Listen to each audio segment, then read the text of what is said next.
مشاهدينا مرحبا بكم في حوارات السياق.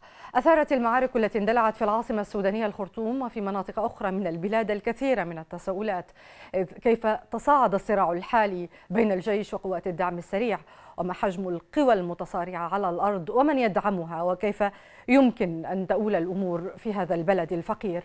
عموما للمزيد من المتابعة ينضم إلينا أليكس ديوال، المدير التنفيذي لمؤسسة السلام العالمي. أستاذ أليكس، مرحبا بك معنا. You are welcome, though the circumstances are so terrible. Ramadan Kareem. رمضان كريم. لماذا باعتقادك تصاعد الصراع بين الجيش وقوات الدعم السريع الآن بالذات في رمضان كما ذكرت؟ The particular reason is that there was this month scheduled to be the formation of a civilian-led government. But as part of that framework agreement, the two parties, the General al-Burhan and General Hemeti, had to agree to a formula for what the future of Sudan's armed forces would look like. And the question was, what would be the terms under which the rapid support forces are integrated into the national army? Because the terms of that integration would determine who is really the chief in Sudan. And General Burhan wanted a quick integration. General Hemeti wanted to postpone this until he had an opportunity to make his political move. And so that led to an escalation of mutual threats, mobilization, and then the outbreak of this terrible war on Saturday. ما مدى قوة قوات الدعم السريع؟ هناك من يقارنها بقوة الجيش باعتبارها الجهة التي خاضت حروب السودان الداخلية والخارجية في السنوات الأخيرة. The two are quite different. The army has the advantage of heavy equipment. It has heavy artillery. It has aircraft and so on. But the Sudanese army, it may win battles, but it is very poor at winning wars. What it has always relied on for winning wars are militia forces, irregular forces. And this is how the rapid support forces emerged from the war in Darfur 20 years ago. So they are more lightly armed, but they have a great deal more combat experience and tactical maneuverability and so on. So I would say that the two are more or less evenly matched. لأكون مباشرة معك، من يمول من في هذه الحرب؟ أقصد هنا الأطراف الإقليمية والدولية. Both parties have got their own enormous commercial networks inside Sudan, so that there are a lot of military-related industries. Some of them have external connections, particularly to Egypt, and that is the main source of finance on the Sudan armed forces, the General al-Burhan side. On the side of Hemeti, he rented out his militia to fight in Yemen. It was paid for both by the Emiratis and by the Saudis. He has his own business interests and he has major interest in gold. في حسابات النصر والهزيمة، ما السيناريوهات المتوقعة لهذه المواجهات؟ Both leaders are expecting to deliver a knockout blow to the other. But the reality of Sudanese wars is that no one ever destroys the other. What happens is you start with this intense fighting over a particular town, a particular location. Neither side can gain a decisive advantage, and then it changes into a generalized conflict. It becomes more ethnic. It becomes much more difficult to resolve. And I think the danger is that if the fighting is not stopped soon, before the Eid, then it will become almost impossible to resolve. It will engulf the entire country. ذكرت أن الإدماج الكامل لقوات الدعم السريع في الجيش كان سبب هذه المواجهات.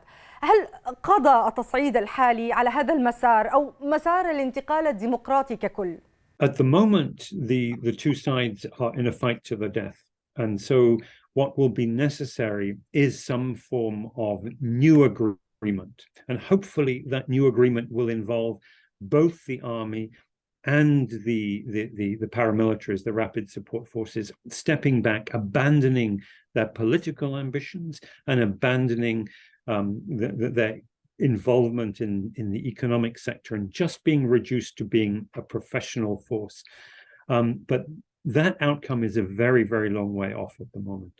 كيف يمكن أن تؤثر الأحداث في السودان على الاستقرار في المنطقة؟ هل مصر في موقف صعب؟ I think there is a serious danger of a number of the neighbors being dragged in. Egypt already is involved in one way or another. A number of its troops have been taken as prisoners by the Rapid Support Forces. There are reports that Eritrea is involved, and there are close links between both parties and Saudi Arabia and the United Arab Emirates. ربما تابعت أيضاً أن جامعة الدول العربية، الأمين العام للأمم المتحدة، الولايات المتحدة، الأوروبيين، الجميع يدعو إلى وقف فوري لأعمال العنف. ما حجم احتمالات التأثير من الخارج؟ من الأطراف التي تستطيع بالفعل التأثير على الفرقاء العسكريين؟ I think the key there is that if the Arab neighbors, especially the Emirates, Saudi Arabia and Egypt, adopt a common position and press that on the parties, then there is a strong likelihood that the two generals will be forced to agree. برنامج الغذاء العالمي أعلن أنه سيعلق عمله في السودان لأن موظفين من الأمم المتحدة قتلوا. ماذا يعني هذا بالنسبة للسكان المدنيين؟ What is happening to the ordinary citizens is absolutely terrible. They are stuck in their houses. It is extremely hot, 40 degrees. People have no water, no electricity. And as their phones are losing power, they can't even communicate. They cannot take their wounded to the hospital. They cannot go out and buy food in the market. And the people were caught by surprise on Saturday morning, isolated from their relatives. Some of them are trapped in schools, in mosques, in churches. It is a humanitarian disaster, and the doctors, the hospitals are overwhelmed, but most of the injured people cannot even get to hospitals. So for the sake of the civilians, there has to be a truce. مع الحرب في أوكرانيا وأزمة الغذاء العالمية، هل اختار السودان أو جنرالاته أسوأ توقيت للمواجهات؟ It's a terrible time because in the past when these crises have occurred in Sudan, there's been a concerted and focused diplomatic effort, usually led by a combination of the African Union with the United States, the UK, and then a few years ago, Saudi Arabia and the Emirates were involved. And it was important that these different parties could take a common line. Now they are not focused and they do not have a common line. So it will be very difficult to get the pressure and the leverage to seriously address this problem. في الختام، هناك وجهة نظر تقول إن هذه الحرب هي ببساطة مواجهة بين جنرالين يطمحان للقوة والمال بعيدا عن المسار الديمقراطي للشعب السوداني. هل تتفق؟ I think that's absolutely correct. I think these two men are equally culpable. They combine to suppress the democratic aspirations of the people. They are equally disliked, equally unwanted by the people. And the only real solution for Sudan is for both of them to be swept away and for there to be a civilian democratic government in Sudan. أستاذ أليكس، شكرا جزيلا لك للمشاركة معنا في حوارات السياق. Thank you very much. Okay, bye. مشاهدينا، شكرا على طيب المتابعة. إلى الملتقى.